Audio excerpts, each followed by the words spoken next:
ಎಲ್ಲರಿಗೂ ನಮಸ್ಕಾರ. Succeed E learning ಆ್ಯಪ್ಗೆ ನಿಮಗೆ ಸ್ವಾಗತ. ಮಕ್ಕಳೇ, ಇಂದಿನ ಪಾಠದ ಹೆಸರು ಧ್ವಜರಕ್ಷಣೆ. ಮೊದಲಿಗೆ ಲೇಖಕರ ಪರಿಚಯವನ್ನು ಮಾಡಿಕೊಳ್ಳೋಣ. ಲೇಖಕರ ಹೆಸರು ಶ್ಯಾಮ್ ರೋಹಿಡೆ. ಇದು ಪ್ರೊಫೆಸರ್ ಎಸ್.ಆರ್. ರೋಹಿಡೇಕರ್ ಅವರ ಕಾವ್ಯನಾಮ.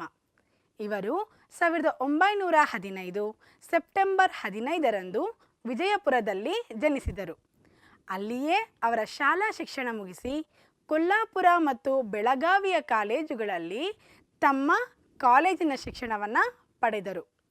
ಇವರು ವಿಜಯಪುರದ ಶ್ರೀ ಸಿದ್ದೇಶ್ವರ ಹೈಸ್ಕೂಲಿನಲ್ಲಿ ತಮ್ಮ ಶಿಕ್ಷಕ ವೃತ್ತಿಯನ್ನು ಪ್ರಾರಂಭಿಸ್ತಾರೆ. ನಂತರ ಸರಕಾರಿ ಸೇವೆಗೆ ಸೇರಿ ಹಳೆಯ ಮುಂಬೈ ಪ್ರಾಂತ್ಯದಲ್ಲೂ ಮತ್ತು ನಂತರ ಈಗಿನ ಕರ್ನಾಟಕ ಪ್ರಾಂತ್ಯದಲ್ಲಿಯೂ ಸಹ ಪ್ರಾಧ್ಯಾಪಕ, ಪ್ರಾಂಶುಪಾಲರು ಹಾಗೂ ಶಿಕ್ಷಣ ಇಲಾಖೆಯ ಜಂಟಿ ಕಾರ್ಯನಿರ್ದೇಶಕ ಹಾಗೂ ಬೆಂಗಳೂರು ವಿಶ್ವವಿದ್ಯಾನಿಲಯದ ಶಿಕ್ಷಣ ಶಾಖಾ ಮುಖ್ಯಸ್ಥರಾಗಿ ತಮ್ಮ ಸೇವೆಯನ್ನು ಸಲ್ಲಿಸಿ ನಿವೃತ್ತರಾಗಿದ್ದಾರೆ. ಶ್ರೀಯುತರು 19/1/2014ರಲ್ಲಿ ನಿಧನರಾಗ್ತಾರೆ.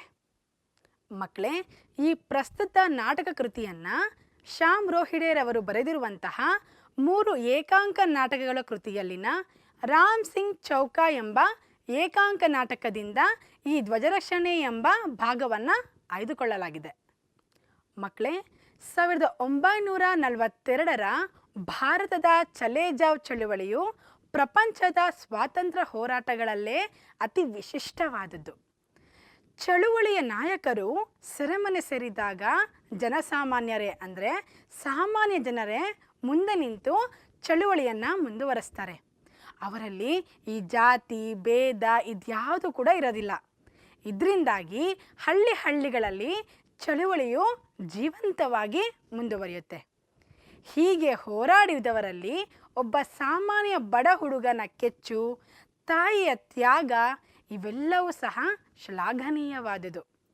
ಸ್ವಾತಂತ್ರ್ಯ ಪೂರ್ವದಲ್ಲಿನ ಸಾಮಾನ್ಯ ಭಾರತೀಯರ ದೇಶ ಪ್ರೇಮವನ್ನು ಈ ಪ್ರಸ್ತುತ ನಾಟಕವು ಸಂಕೇತಿಸುತ್ತದೆ. ಈಗ ಈ ನಾಟಕದಲ್ಲಿ ಬರುವಂತಹ ಪಾತ್ರಗಳ ಪರಿಚಯವನ್ನು ಮಾಡಿಕೊಳ್ಳೋಣ.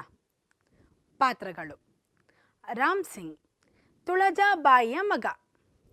ತುಳಜಾಬಾಯಿ ರಾಮ್ ಸಿಂಗ್ನ ತಾಯಿ. DSP ಬ್ರಿಟಿಷ್ ಪೊಲೀಸ್ ಅಧಿಕಾರಿ. ಕುಲಕರ್ಣಿ ಭಾರತೀಯ ಅಧಿಕಾರಿ. ಶಿಪಾಯಿ ಸೈನಿಕ. ಸೋಮಣ್ಣ ಸ್ವಾತಂತ್ರ್ಯ ಹೋರಾಟಗಾರ. ಮಕ್ಕಳೇ, ಈಗ ನಾಟಕದ ಕಥಾ ಸಂದರ್ಭದ ಬಗ್ಗೆ ತಿಳ್ಕೊಳ್ಳೋಣ. ಮೋಹನಾಪುರವೆಂಬ ಊರಿನಲ್ಲಿ ಚಳುವಳಿಯ ಕಾವು ಉಕ್ಕೇರಿದೆ. ಅಲ್ಲಿಯ ಪರಿಸ್ಥಿತಿಯನ್ನು ನಿಯಂತ್ರಿಸಲು ಸಲುವಾಗಿ DSP ಅವರು ತಮ್ಮ ಇಲಾಖೆಯ ನಿಷ್ಠಾವಂತ ಅಧಿಕಾರಿ ಮಿಸ್ಟರ್ ಕುಲಕರ್ಣಿ ಅವರನ್ನು ಕರ್ತವ್ಯದ ಮೇಲೆ ಹೋಗುವಂತೆ ಆದೇಶಿಸಿದ್ದಾರೆ. ರಾಮ್ ಸಿಂಗ್ ಮೋಹನಾಪುರದ ಉತ್ಸಾಹಿ ತರುಣ. ಸ್ವಾತಂತ್ರ್ಯ ಹೋರಾಟದಲ್ಲಿ ಧುಮುಕಲು ತಮ್ಮ ಸರ್ವ ಸಿದ್ಧತೆಯನ್ನು ನಡೆಸಿದ್ದಾನೆ. ಆ ದಿನದ ಬೆಳಗಿನ ಮೆರವಣಿಗೆಯನ್ನು ಮುನ್ನಡೆಸುವ ಅವಕಾಶ ಅವನಿಗೆ ಬಂದಿದೆ. ಇದನ್ನರಿತ ಊರಿನ ಹುಡುಗರ ದಂಡೇ ಹೋರಾಟದ ಯಶಸ್ಸಿಗಾಗಿ ಪುಟಿದೆದ್ದು ನಿಂತಿದೆ. ಇದನ್ನು ಹತ್ತಿಕ್ಕಲು ಪೊಲೀಸರ ದೊಡ್ಡ ಪಡೆಯೇ ಊರಿಗೆ ಬಂದಿದೆ. ಮಗನನ್ನು ಬಲಿ ಕೊಡುವ ಸಾಧ್ಯತೆಯ ಅರಿವಿದ್ದರೂ ಧೈರ್ಯ ತಂದುಕೊಂಡು 1 ವರ್ಷದ ಹಿಂದಷ್ಟೇ ಈ ಹೋರಾಟದಲ್ಲಿ ತನ್ನ ಪತಿ ಗತಿಸಿದ್ದರೂ ಅದನ್ನು ಲೆಕ್ಕಿಸದೆ ತುಳಜಾಬಾಯಿಯು ತನ್ನ ಮಗನನ್ನು ಆಶೀರ್ವದಿಸಿ ಮೋಹನಾಪುರದಲ್ಲಿನ ಹೋರಾಟಕ್ಕೆ ಶುಭ ಕೋರಿ ಕಳುಹಿಸಿಕೊಟ್ಟಿದ್ದಾಳೆ. ಈ ಮೋಹನಾಪುರವೆಂಬ ಹಳ್ಳಿಯಲ್ಲಿ ಈ ಸ್ವಾತಂತ್ರ್ಯದ ಕಿಚ್ಚು ಅನ್ನೋದೇನಿದೆ ಬಹಳ ಭೀಕರವಾಗಿರುತ್ತೆ. ಇದನ್ನು ನಿಯಂತ್ರಿಸಲು DSP ಅವರು ಅವರ ಇಲಾಖೆಯಲ್ಲೇ ನಿಷ್ಠಾವಂತ ಅಧಿಕಾರಿಯಾಗಿರುವಂತಹ ಮಿಸ್ಟರ್ ಕುಲಕರ್ಣಿ ಅವ್ರನ್ನ ಈ ಹೋರಾಟ ಮಾಡ್ತಿರುವಂತಹ ಸ್ಥಳಕ್ಕೆ ಕಳಿಸ್ಕೊಡ್ತಾರೆ. ಈ ಕಡೆ ರಾಮ್ ಸಿಂಗ್ ಇವನು ಸಹ ಮೋಹನಾಪುರ ಎಂಬ ಹಳ್ಳಿಯ ಒಬ್ಬ ಉತ್ಸಾಹಿ ತರುಣನಾಗಿರ್ತಾನೆ. ಇವನಿಗೂ ಈ ಸ್ವಾತಂತ್ರ್ಯ ಹೋರಾಟದಲ್ಲಿ ಪಾಲ್ಗೊಳ್ಳಲೇಬೇಕು ಎಂಬ ಒಂದು ಮಹದಾಸೆ ಇರುತ್ತೆ. ಹಾಗೆಯೇ ಅದಕ್ಕೆ ಬೇಕಾಗಿರುವಂತಹ ಸಕಲ ಸಿದ್ಧತೆಗಳನ್ನ ಮಾಡ್ಕೊಂಡಿರ್ತಾನೆ. ಇದರ ಜೊತೆಗೆ ಆ ದಿನದ ಮೆರವಣಿಗೆಯನ್ನು ಮುನ್ನಡೆಸುವ ಅವಕಾಶನೂ ಸಹ ಇವನಿಗೆ ದೊರೆತಿರುತ್ತೆ. ಇವನನ್ನು ನೋಡಿದ ಆ ಊರಿನ ಹುಡುಗರೆಲ್ಲರೂ ಸಹ ಈ ಸ್ವಾತಂತ್ರ್ಯದ ಹೋರಾಟದಲ್ಲಿ ಪಾಲ್ಗೊಳ್ಳಬೇಕು ಅಂತ ಪುಟಿದೆದ್ದಿರ್ತಾರೆ, ಅಂದರೆ ಉತ್ಸಾಹಿಕರಾಗಿ ಮುಂದೆ ಬಂದಿರ್ತಾರೆ.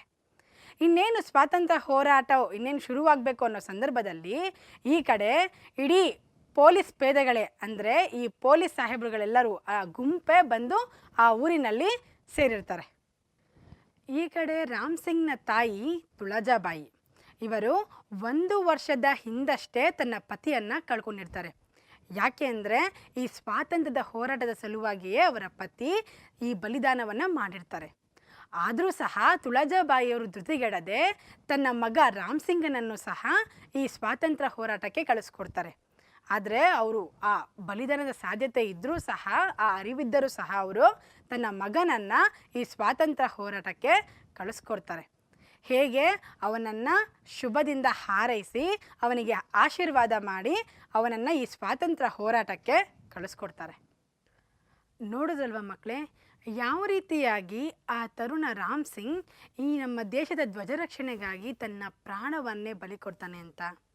ಹಾಗೆಯೇ ಎಷ್ಟೇ ಅಧಿಕಾರಿಗಳು, ಪೊಲೀಸ್ ಅಧಿಕಾರಿಗಳು ಅವನಿಗೆ ಎಷ್ಟೇ ಹೇಳಿದ್ರೂ ಅವನು ಯಾವುದಕ್ಕೂ ಧೃತಿಗೆಡದೆ, ಯಾವುದಕ್ಕೂ ತಲೆ ಕೆಡಿಸ್ಕೊಳ್ದೆ ನಾನು ಧ್ವಜರಕ್ಷಣೆಯನ್ನು ಮಾಡೇ ಮಾಡ್ತೀನಿ ಎಂಬ ಹಠ ಹಿಡಿದು ತನ್ನ ಪ್ರಾಣವನ್ನು ಬಲಿ ಕೊಡ್ತಾನೆ. ಹಾಗೆಯೇ ಈ ಕಡೆ ಅವನ ತಾಯಿ ತುಳಜಾಬಾಯಿಯವರು ಈ ಮಗನ ತ್ಯಾಗವನ್ನು ಮಾಡಿ, ಅಂದರೆ ಈ ಸ್ವಾತಂತ್ರ್ಯ ಹೋರಾಟದಲ್ಲಿ ತನ್ನ ಮಗನ ಕಳ್ಕೊಳ್ತೀನಿ ಅಂತ ಗೊತ್ತಿದ್ರೂ ಸಹ ಆಕೆ ತನ್ನ ಮಗನನ್ನು ಸ್ವಾತಂತ್ರ್ಯ ಹೋರಾಟಕ್ಕೆ ಕಳಿಸ್ಕೊಡ್ತಾಳೆ. ಆ ಸ್ವಾತಂತ್ರ್ಯ ಹೋರಾಟಕ್ಕೆ ಕಳಿಸ್ಕೊಟ್ಟು ಅವರ ಮಗ ರಾಮ್ ಸಿಂಗ್ ಅಲ್ಲಿ ಮರಣವನ್ನು ಹೊಂದಿದ್ರೂ ಆ ಸಂದರ್ಭದಲ್ಲಿಯೂ ಸಹ ತಾಯಿ ತನ್ನ ಮಗನ ಕಳ್ಕೊಂಡ ನೋವಿದ್ರೂ ಆ ನೋವನ್ನು ಅವಳು ಏನೇ ಆದ್ರೂ ಈ ಧ್ವಜರಕ್ಷಣೆಯನ್ನು, ಅಂದರೆ ಈ ಧ್ವಜವನ್ನು ನೀನು ಕೈಯಲ್ಲಿ ಹಿಡಿದೇ ನೀನು ಸಾಯಬೇಕು, ಅಂದರೆ ಈ ಧ್ವಜಕ್ಕೆ ಯಾವುದೇ ರೀತಿಯಾದಂತಹ ಅಪಮಾನವನ್ನು ಆಗಬಾರ್ದು ಅನ್ನೋ ರೀತಿ ತಾಯಿಯೂ ಸಹ ದೇಶ ಪ್ರೇಮವನ್ನು ಎತ್ತಿ ಹಿಡಿತಾರೆ. ಹೀಗಾಗಿ ಈ ರಾಮ್ ಸಿಂಗ್ ಮತ್ತು ತುಳಜಾಬಾಯಿಯ ಒಂದು ಈ ನಾಟಕದ ಪಾತ್ರ ಏನಿದೆ ಬಹಳ ಮನಸೂರ ಸಹ ಗೊಳ್ಳುತ್ತೆ. ಹಾಗೆಯೇ ಮಕ್ಕಳೇ, ಈ ರಾಮ್ ಸಿಂಗ್ನಂತಹ ಹಲವಾರು ಈ ಸ್ವಾತಂತ್ರ್ಯ ಹೋರಾಟಗಾರರು ಈ ಸ್ವಾತಂತ್ರ್ಯ ಹೋರಾಟದ ಚಳುವಳಿಯಲ್ಲಿ ತಮ್ಮ ಬಲಿದಾನಗಳನ್ನು ಮಾಡಿರ್ತಾರೆ. ಅಂದರೆ ಹಲವಾರು ಜನ ಸ್ವಾತಂತ್ರ್ಯ ಹೋರಾಟಕ್ಕಾಗಿ ತಮ್ಮ ಪ್ರಾಣವನ್ನೇ ಮುಡುಪಾಗಿಟ್ಟಿರ್ತಾರೆ. ಇವರೆಲ್ಲರ ಶ್ರಮದಿಂದ ಇಂದು ನಾವೆಲ್ಲರೂ ಸಹ ಸ್ವಾತಂತ್ರ್ಯವಾಗಿ ಹೋರಾಡ್ತಾ ಇದ್ದೀವಿ. ನಾವು ಯಾರ ಅಧೀನದಲ್ಲೂ ಸಹ ಇರುವಂತಹ ಪರಿಸ್ಥಿತಿ ನಮಗಿಲ್ಲ. ಯಾಕೆ ಅಂದರೆ ಅವರೆಲ್ಲರೂ ಮಾಡಿರುವಂತಹ ಈ ತ್ಯಾಗ ಬಲಿದಾನಗಳು ಏನಿದೆ, ಈ ಭಾರತ ಮಾತೆಗೆ ಕೊಟ್ಟಿರುವಂತಹ ಮರ್ಯಾದೆ ಏನಿದೆ, ಇವೆಲ್ಲವೂ ಸಹ ನಾವು ಇಲ್ಲಿ ನಿಂತ್ಕೊಳ್ಳೋದಕ್ಕೆ ಒಂದು ಅವಕಾಶವನ್ನು ನೀಡಿದೆ. ಹೀಗಾಗಿ ಮಕ್ಕಳೇ, ನಾವು ಅಷ್ಟೇ ಈ ಸ್ವಾತಂತ್ರ್ಯದ ಮನೋಭಾವವನ್ನು ಕಲ್ತ್ಕೋಬೇಕು. ನಾವು ಸಹ ರಾಮ್ ಸಿಂಗ್ನಂತೆ ದೇಶಕ್ಕೆ ಈ ಧ್ವಜ ಆಗಿರ್ಬೋದು, ಈ ದೇಶಕ್ಕೆ ಯಾವುದೇ ಸಮಸ್ಯೆ ಬಂದರೂ ನಾವು ಮುಂದೆ ನಿಂತು, ಯಾವುದೇ ಧೈರ್ಯವನ್ನು ಬಿಡದೆ ಮುಂದೆ ನಿಂತು ಈ ನಮ್ಮ ದೇಶವನ್ನು ಕಾಪಾಡಬೇಕು. ನಿಮಗೆ ಗೊತ್ತಿರ್ಬೋದು, ಇಂದಿನ ಮಕ್ಕಳೇ ಮುಂದಿನ ಪ್ರಜೆಗಳು ಎಂಬ ಗಾದೆಯನ್ನು ನೀವು ಕೇಳಿರ್ತೀರಿ ಮತ್ತು ತಿಳ್ಕೊಂಡಿರ್ತೀರಿ. ಆ ಗಾದೆಯ ಅರ್ಥ ಏನು? ಇವಾಗಿನ ಮಕ್ಕಳೇ ಮುಂದಿನ ಪ್ರಜೆಗಳು, ನಾವೆಲ್ಲರೂ ಸಹ ಈ ದೇಶ, ನಮ್ಮ ಭಾಷೆ, ನಮ್ಮ ತಾಯಿ ಅನ್ನೋದೊಂದಿದ್ರೆ ನಾವು ಸಹ ಎಲ್ಲೂ ನಮ್ಮ ದೇಶವನ್ನು ಬಿಟ್ಕೊಡೋದಕ್ಕೆ ಸಾಧ್ಯ ಆಗೋದಿಲ್ಲ. ಈ ರೀತಿಯಾಗಿ ಈ ದೇಶಾಭಿಮಾನವನ್ನು ಬೆಳೆಸ್ಕೊಳ್ಳಿ ಅಂತಲೇ ಈ ಪಾಠವನ್ನು ಈ ನಾಟಕ ರೂಪವಾಗಿ ನಿಮಗೆ ಇಟ್ಟಿದ್ದಾರೆ. ಈ ಪಾಠ ಸಂಪೂರ್ಣವಾಗಿ ನಿಮಗೆ ಅರ್ಥವಾಗಿದೆ ಅಂತ ಅಂದ್ಕೊಳ್ತೀನಿ. ಮುಂದಿನ ಪಾಠದಲ್ಲಿ ಸಿಗೋಣ. ಧನ್ಯವಾದಗಳು. ಜೈ ಹಿಂದ್, ಜೈ ಕರ್ನಾಟಕ ಮಾತೆ.